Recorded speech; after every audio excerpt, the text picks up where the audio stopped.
তোর নাম কি? ইসমাইল। তুই আমাদেরকে ঘটনাস্থলটা নিজেই দেখাবি। আগে আগে তুই যা, তুই আগে আগে। এই রক্ত কি যে মার্ডার হয়েছে নাসরিন আক্তার সীমার রক্ত কিনা? তুই কি চাকুটা এখানে মারছিলি? ওর লাগে হাতাহাতি করে মারছিস? তার চাকুটা তুই কোত্থেকে আনছিস?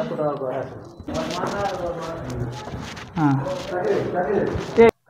তাহলে তুই চাকুটা এখান থেকে নিছিলি? আচ্ছা, নিয়ে আসো চাকুটা এখান থেকে নিয়ে। আবার তুই দৌড় মেরে এখানে গেছিস, চাকুটা নিয়ে তুই দৌড় মারছিস। দৌড় মেরে চাকুটা কোথায় ফেলেছিস বাবা? চাকুটা কোথায় দেখা? কোন গাড়া? এই গাড়ার মধ্যে ফেলছিস? আচ্ছা চল, তোর ফালাইছিস আঙ্গুল দিয়ে দেখা, কোন মধ্যে ফালাইছিস? কোনখানের মধ্যে? হ্যাঁ একটু দেখা তো কোনখানে।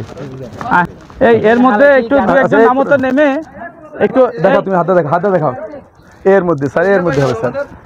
তাৎক্ষণিক ফালাইছে এর মধ্যে হবে স্যার। এই যে একটু খোঁজো তো ভাই, চাকুটা কোথাও পাওয়া যায় কিনা করে খোঁজেন ভাইজান, দেখেন তো ওই যে ছুরিটা পাওয়া যায় কিনা। এর মধ্যে হাতে হাতে পা দিয়ে না, পায়ে কেটে দিতে পারে। হাত দিয়ে হ্যাঁ, ওই যে ওই ঠিক আছে, ওটা ঠিক আছে। আবার ছুরি তো হাতটা না কেটে যায়। ছোট ভাই আগে এদিক থেকে সামনে দিকে আগাও, এদিকে সামনে দিকে আগাও, এদিক থেকে সামনে দিকে আগাও করে খোঁজো। আরো দু একজনকে নামো তো ভাই, আরো নামো তো ভাই। বাবা একটু নামেন না বাবা, একটা মানুষকে হত্যা করলো। ছোট ভাই নাম তো। এইখান থেকে আগে অর্ধেক দেখে, তারপর অর্ধেক দেখবো। এদিক থেকে সামনে আগাও, সামনে আগে। ধরে রাখ ওইখানে ধরে রাখ। আগে দেখাই ওরে। এই ইসমাইল, এটাই নাকি সেই চাকু? এটাই নিয়ে আসো এদিক দিয়ে আস্তে করে নিয়ে আসো।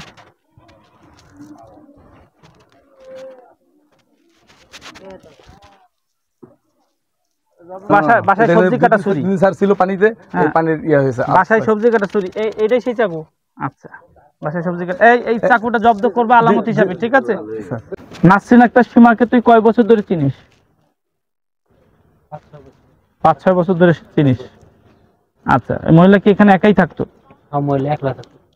আচ্ছা ঠিক আছে, তো ঠিক আছে। ওকে তাহলে ওই আলামত জুতা আর যে তোমার ছুরিটা আছে, চাকুটা আলামত হিসেবে জব্দ করো, আর ওকে থানায় নিয়ে যাও, ঠিক আছে? ওকে। আর যে চাকু উদ্ধার করেছে ওকে জব্দ তালিকা সাক্ষী করো। খুবই চাঞ্চল্যকর একটি ক্লুলেস হত্যা মামলা। এই মামলাটি গভীর রাতে অজ্ঞাতনামা আসামি এই নাসরিন আক্তার সীমা নামে একজন মহিলা, যা 4-5 বছর আগে তার প্রথম স্বামীর সঙ্গে ডিভোর্স হয়ে যায়। সে এখানে একাই তার সন্তান নিয়ে থাকতেন। ঘটনার রাতে তার সন্তানরা, ছেলে এবং মেয়ে, তারা নিয়ে খাটের পরে শুয়েছিল। ঠিক রাত 1টার সময় নাসরিন আক্তার সীমা এই গেটটা খুলতে আসে। মেইন যে গেটটা খুলতে আসলেই তার ছেলে রাত্র 1:30টার সময় সে চিল্লাপাল্লা শুনতে পায়। মায়ের চিৎকার শুনে সে যখন তাৎক্ষণিক ঘটনাস্থলে আসে, এসে দেখে সিঁড়ি রুমের এখানে গেটের পাশেই তার মায়ের রক্তাক্ত লাশ পড়ে আছে।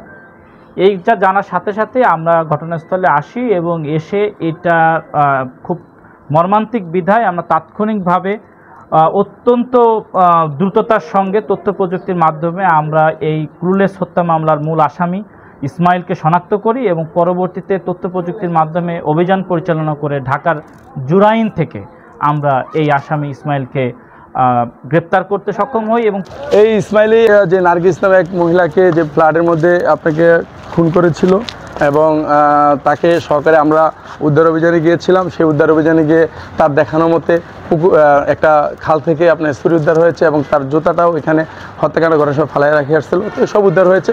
মোটামুটি বাকি কাজ আইনি প্রক্রিয়াতে।